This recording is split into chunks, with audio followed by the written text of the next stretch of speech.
அனைவருக்கும் காலை வணக்கம்.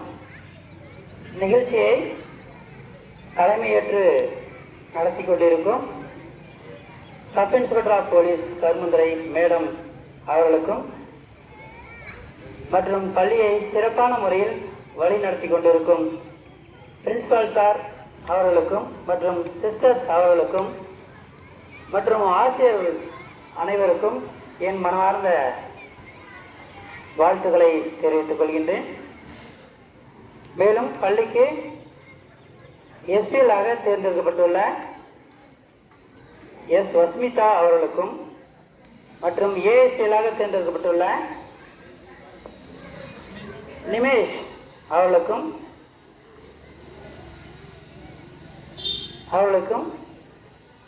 மனமார்ந்த வாழ்த்துக்களை தெரிவித்துக் கொள்கின்றேன்.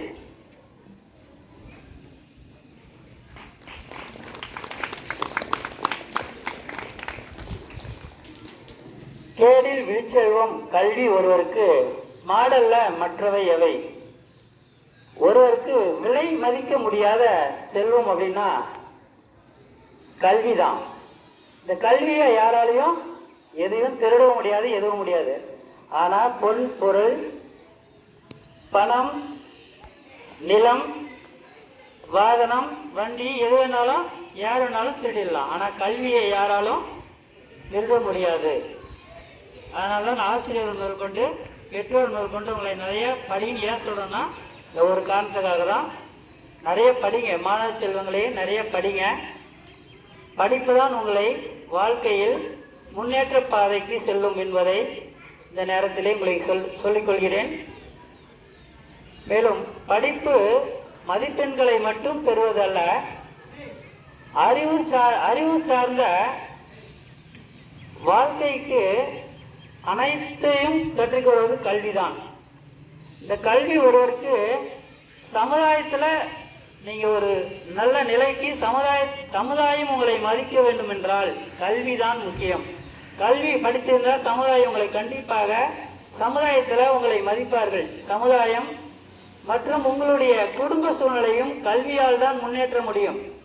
கல்வி படித்தீர்கள் என்றால், கல்வி உங்களுக்கு சிறப்பான முறையில் இருந்தது என்றால், நீங்கள் படித்தால் சமுதாயம் மற்றும் உங்களுடைய குடும்பங்கள் அனைத்தும் மேம்படும் என்பதை இந்த நேரத்திலே சொல்லிக்கொண்டு ஒரு சிறிய ஒரு குட்டி கதையை மட்டும் கூட சொல்கிறேன்.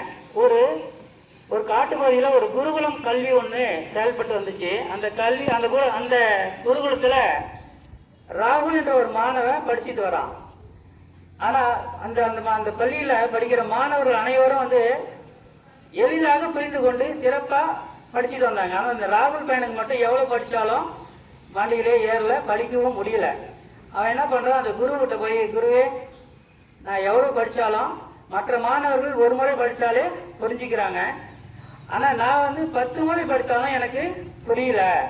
அதனால் நான் பள்ளியிலேருந்து விலகிடலான் இருக்கிறேன், வெளியே போயிடலான் இருக்கேன் அப்படின்னு சொல்லி அந்த குருக்கிட்ட போய் அழுகுறான். அப்போ அந்த குரு சிரிச்சுக்கிட்டே சொன்னார், அந்த மாணவனை கூட்டிகிட்டு போய் அந்த தோட்டத்துக்கு பக்கத்தில் ஒரு அருவி மாதிரி ஒன்று, பெரிய பாறையில் அருவி மாதிரி ஒன்று நீர் ஊற்று அப்படியே சின்ன சின்னதாக அந்த பாறையில் கொட்டிகிட்டு இருக்கு. அதை அந்த குரு காமிக்கிறாரு. அந்த பெரிய பாறையில் அந்த நீர் ஊற்று சின்ன சின்னதாக நீர் ஊற்று அப்படியே கொட்டிக்கிட்டே இருக்கு. அந்த நீர் ஊற்று என்ன ஆகுதுன்னா அந்த பாறையை தொலை போடுது. அந்த பாறை, பெரிய பாறை, இரும்பு மாதிரி இருக்கிற ஒரு பாறையை அந்த சின்ன நீரூற்று துளை போட்டு இருக்குது. அதை அந்த மாணவர்கிட்ட அந்த குரு காமிக்கிறாரு.